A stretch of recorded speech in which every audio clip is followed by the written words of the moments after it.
Is it possible कि एक इंसान 24/7 खुश रह सकता है, हमेशा हैप्पी, हमेशा हाई वाइब्रेशन में? क्या लॉ ऑफ अट्रैक्शन की हेल्प से ये पॉसिबल है?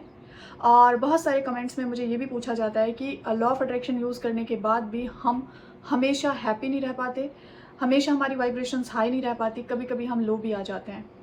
तो आज के वीडियो में इन सारे क्वेश्चंस का मैं रिप्लाई करने वाली हूँ, और इस वीडियो को अगर आपने ध्यान से समझ लिया तो आप बहुत लाइट फील करोगे, और एक बहुत सारी जो आपकी मिसअंडरस्टैंडिंग्स हैं इस कॉन्सेप्ट को लेकर वो आपकी दूर हो जाएंगी, और आप बिना किसी रीज़न के हैप्पी रह सकते हैं।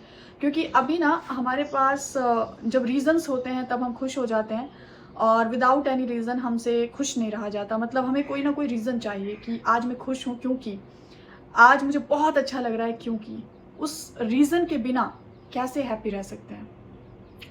तो सबसे पहले मैं आपको ये बात क्लियर कर दूं कि जो 99% लोग आज जो परेशान हैं वो खुश नहीं हैं, उनको बहुत सारी चीज़ें परेशान करती रहती हैं। वो है एक्सटर्नल इन्वायरमेंट, लोगों के बिहेवियर, लोगों की सोच, इस दुनिया में इतना सब गलत क्यों हो रहा है, और हमारे घर में इन लोगों को क्यों नहीं समझ में आता। मतलब हमेशा ये जो उंगली है ये बाहर की साइड रहती है, और हमेशा हम इस होप में होते हैं कि जब ये लोग सुधर जाएंगे, या जब ये लोग नेगेटिव बात करना बंद कर देंगे, या ये लोग जो है गॉसिप्स बंद कर देंगे, शायद मेरी वाइब्रेशन तब ठीक रहेगी। तो मैं आपसे एक सिंपल सा क्वेश्चन करना चाहती हूँ। आपकी कभी कभी जो है आपकी जो ज़बान है वो आपके दांतों के बीच में आ जाती है, और बहुत ज़्यादा एक्सट्रीमली लेवल का पेन होता है। तो क्या आप अपने दांतों को तोड़ देते हैं? और अगर नहीं तोड़ते तो उसका रीज़न क्या है? हालांकि दोनों चीज़ें अलग हैं, टंग अलग है, टीथ अलग है। टंग का नेचर अलग है, टीथ्स का नेचर अलग है, एक सॉफ्ट है, एक हार्ड है। सो क्यों आप अपने दांतों को नहीं तोड़ते? क्यों आपको अपने दांतों पे गुस्सा नहीं आता? क्योंकि उनका जो सोर्स है वो एक है, यानी कि आपकी बॉडी, यानी कि वो दोनों ही आपके हैं। वैसे ही जो आपके आसपास के लोग हैं, जो फैमिली मेम्बर्स हैं, जब वो कुछ अजीब करते हैं या उनकी कुछ गलत आदतें हैं या उनकी कोई चीज़ें आपको अच्छी नहीं लग रही, तो वहाँ से तुरंत जो है छोड़ने का या रिश्ते तोड़ने का थॉट क्यों आ जाता है ब्रेन में? क्यों उस चीज़ को लेकर हम इतना परेशान हो जाते हैं? क्यों आप ये नहीं एक्सेप्ट करते कि we all are one energy, हम सब एक एनर्जी हैं। और मैं हमेशा ये बात बोलती हूँ, आपको पता है, एक आपका शायद यहाँ पे आपको थोड़ा सा डिसअपॉइंट फील हो, मैं आपको एक चीज़ क्लियर कर दूँ, ना तो ये दुनिया परफेक्ट थी, ना आज है, और ना इन फ्यूचर कभी होगी।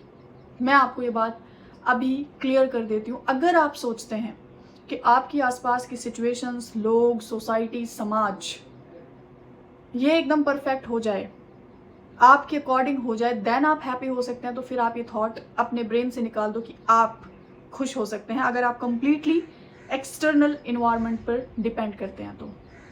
क्योंकि मेरे पास तो 99% यही कंप्लेन आती है कि फैमिली बहुत नेगेटिव है, गॉसिप्स करते हैं, उनकी आदतों से मैं बहुत परेशान हूँ। अच्छा, मेरा एक क्वेश्चन और आपसे ये रहेगा, क्या आप परफेक्ट हैं?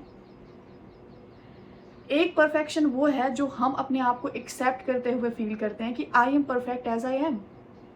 क्या आप लोगों के अकॉर्डिंग परफेक्ट हैं? मीन्स कहने का मतलब ये है कि कहीं ना कहीं हमारे अंदर भी कुछ प्लस माइनस पॉइंट होते हैं, और सामने वालों के अंदर भी कुछ प्लस माइनस पॉइंट होते हैं। कुछ ना कुछ हैबिट्स हमारी भी ऐसी होती हैं जो सामने वाले लोगों को पसंद नहीं आती, लेकिन हमें वो हैबिट सही लग रही है तो हम नहीं चेंज करते। हम अपना तुरंत एटीट्यूड में आते हैं कि कोई अगर मुझे गलत समझता है तो समझता रहे, आई डोंट केयर। तो वैसे ही वो लोग हैं, उनको आपके सजेशंस, आपके ओपिनियन, आपकी जो सोच है वो उनको उनके अकॉर्डिंग ठीक नहीं लग रही, इसलिए वो भी आपकी ही तरह सोच रहे हैं कि अगर इसको मेरी ये बात गलत लगती है तो लगती रहे, आई एम परफेक्ट इन माई वे। तो ये बात आप क्यों नहीं समझते? तो अगर आपने ये ड्रीम देखा है कि आप हमेशा खुश रहना चाहते हैं तो आपको एक्सटर्नल इन्वायरमेंट से डिटैच होना पड़ेगा। मतलब आपको ये अंडरस्टैंडिंग बिल्ड करनी पड़ेगी, जिस तरह से मेरे अंदर प्लस माइनस पॉइंट है उस तरह से सामने वालों के अंदर प्लस माइनस पॉइंट है। जिस तरह से मैं अपने ओपिनियंस को लेकर किसी और के लिए अपनी सोच नहीं बदल सकती, किसी और के लिए अपनी पर्सनालिटी नहीं बदल सकती, किसी और को लेकर मैं अपने ड्रीम्स नहीं चेंज कर सकती, वैसे ही सामने वाले भी ऐसे ही हैं, उनके अकॉर्डिंग वो सही हैं। अब यहाँ पर कुछ लोग बहुत गलत एक्ट कर रहे होते हैं। अब मैं उन एक्ट्स पर आती हूँ जो बहुत ही ज़्यादा गलत होते हैं, जो सपोर्ट करने लायक नहीं है।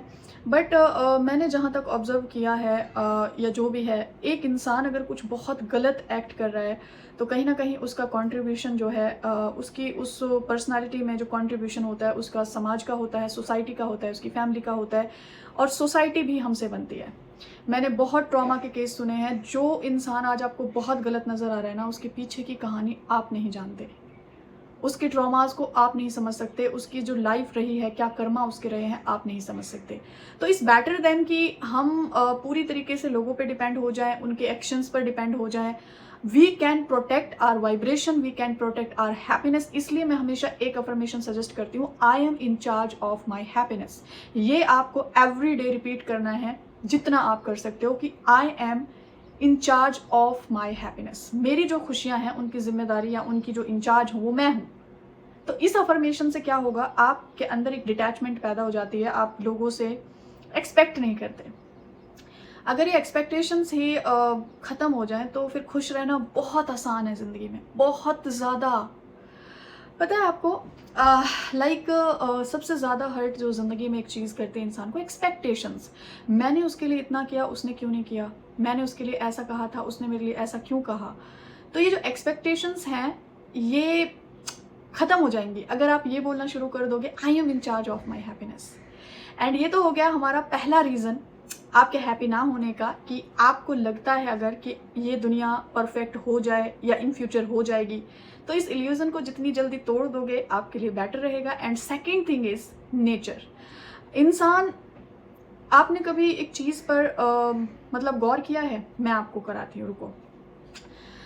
जो टेक्नोलॉजी है और जो बहुत ज़्यादा फैसिलिटीज़ हैं वो सिटीज़ में आपको देखने को मिलती हैं। सिटीज़ की जो लेडीज़ या जो फीमेल होते हैं वो ज़्यादा ना उनके ऊपर काम का प्रेशर होता है, ना वो हाउस हेल्प होती हैं, मेड होती हैं, हर चीज़ उनको कंफर्ट्स बहुत ज़्यादा उनकी लाइफ में होते हैं, जो बहुत ज़्यादा मतलब अच्छी हाई लेवल की लाइफस्टाइल जिनकी है।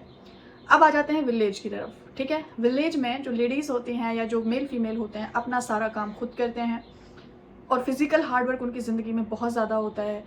लेकिन मैंने यहाँ पर किसी के मुंह से ये नहीं सुना कि मैं डिप्रेशन में हूँ। यहाँ की जो लड़कियाँ होती हैं एकदम मस्त बिंदास रहती हैं, किसी को कोई डिप्रेशन नहीं, कोई एंजाइटी नहीं, कोई परेशानी नहीं।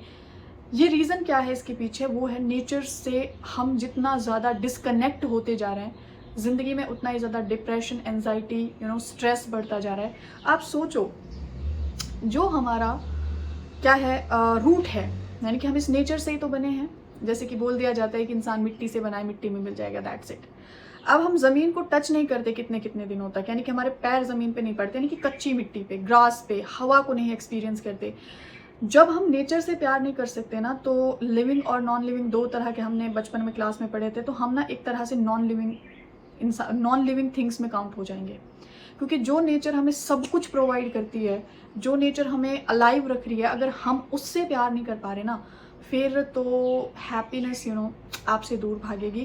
क्योंकि देखो, आपने कभी भी अगर एक्सपीरियंस किया हो ना, कभी करना, आप सुबह की मॉर्निंग को फील करना, कभी उस टाइम की जो वो फ्रेश एयर होती है उसको कभी एब्जॉर्ब करके देखना, मतलब आपको ना ऐसा लगता है आपको ना कुछ खोया हुआ मिल गया है, यानी कि आप अपने इनर बीइंग से कनेक्ट हो जाते हो। तो मैं इस चीज़ को कैसे एक्सप्लेन करूँ मुझे नहीं समझ में आ रहा, बट मुझे जो सबसे मेन रीज़न नज़र आया वो यही है, हम नेचर के साथ कनेक्ट रह सकते हैं और हम जो है ना एक्सपेक्टेशंस को ज़ीरो कर देंगे, इसलिए ताकि हम हर्ट ना हो। अच्छा, दुनिया कैसी है, दुनिया में क्या चल रहा है, चलने दो, आप मत लोड लो उस चीज़ का, क्योंकि आप दिन रात भी सोचोगे ना फिर भी ये दुनिया आपके अकॉर्डिंग नहीं चलेगी, आपके अकॉर्डिंग परफेक्ट नहीं रहेगी। इसके अलावा do more self love, do more self care, read self help book. ये तो छोटी छोटी टिप्स हैं, आप सब जानते हैं। अच्छा सुनो। और एक जो सबसे बड़ा रीज़न है, यानी कि रीज़न वो भी था और मेरे अकॉर्डिंग जो है, ये जो नेगेटिव सोशल मीडिया है ना, इसने ज़िंदगी बर्बाद कर दी है लोगों की। टीआरपी के चक्कर में वो सैड कंटेंट बनाएंगे, वो ऐसा कंटेंट बनाएंगे जिसमें आपको हमेशा ऐसा लगेगा कि इस दुनिया में कितना दुख है, इस दुनिया में सिर्फ बुरे लोग बचे हैं। आपके ऊपर डिपेंड करता है कि आप कैसा सोशल मीडिया चूज़ करते हैं। आपका जिस तरह का कंटेंट आप देखते हो, आपका एल्गोरिथम वैसी ही चीज़ें आपके लिए लेकर आता है। आप मतलब दूर रहो थोड़ा सा, मतलब नेगेटिव सोशल मीडिया से दूरी बना लो, अच्छी बुक्स रीड करो, अच्छी स्किन केयर करो, यानी कि सेल्फ केयर में जो चीज़ें आती है वो करो, अच्छा सेल्फ लव करो एंड नेचर के साथ कनेक्ट रहो। और मोस्ट इम्पॉर्टेंट जो एक्सपेक्टेशंस हैं इस दुनिया से, लोगों से, समाज से, सोसाइटी से, फैमिली से, स्पाउस से, सोलमेट से, पार्टनर से, कलीग से, बॉस से, उन सब को ख़त्म कर दो। एक्सपेक्ट करना है तो सिर्फ खुद से करो। तो ये मेरे कुछ टिप्स हैं। मैं इसके ऊपर एक सीरीज़ सोच रही हूँ लाने के लिए कि किन किन चीज़ों को लाइफ में हम अगर इम्प्लीमेंट करें तो बहुत कुछ चेंज हो सकता है। होप सो जल्दी स्टार्ट करूं। बाकी फ़िलहाल तो आप रियलाइज़ करना कि क्या आप परफेक्ट हैं, क्या आप अपने आप को किसी के लिए कम्प्लीटली बदल सकते हैं। बदल सकते हैं तो फिर क्यों बदलना है, आप अपना बेसिक नेचर क्यों खो रहे हो। और कोई परफेक्ट नहीं है यहाँ पे, सबके अंदर प्लस माइनस पॉइंट हैं। तो उन चीज़ों को लेकर इतना ज़्यादा परेशान ना हो कि आप स्ट्रेस में चले जाओ, डिप्रेशन में चले जाओ, एंजाइटी लेवल बढ़ जाए। सो यही कुछ राज हैं कि आप हमेशा चेहरे पर एक प्यारी सी स्माइल रख सकते हो और हमेशा खुश नज़र आ सकते हो। और खुश नज़र नहीं आना है, जो बच्चा है ना उसकी तरह खुश रहना है, प्योर, यानी कि कोई दिखावा नहीं। इस टॉपिक पे मैं और वीडियोस लाऊंगी, स्टे ट्यून्ड। एंड हाँ, वर्कशॉप स्टार्ट हो रही है 20 अगस्त से शाम को 4:30 बजे। स्क्रिप्टिंग प्लस मनी का टॉपिक है। 5 डेज़ की वर्कशॉप है, 499। आई होप आपको इसकी इन्फॉर्मेशन होगी। सो मिलती हूँ आपसे नेक्स्ट वीडियो में। तब तक अपना बहुत सारा ध्यान रखें। Take care everyone and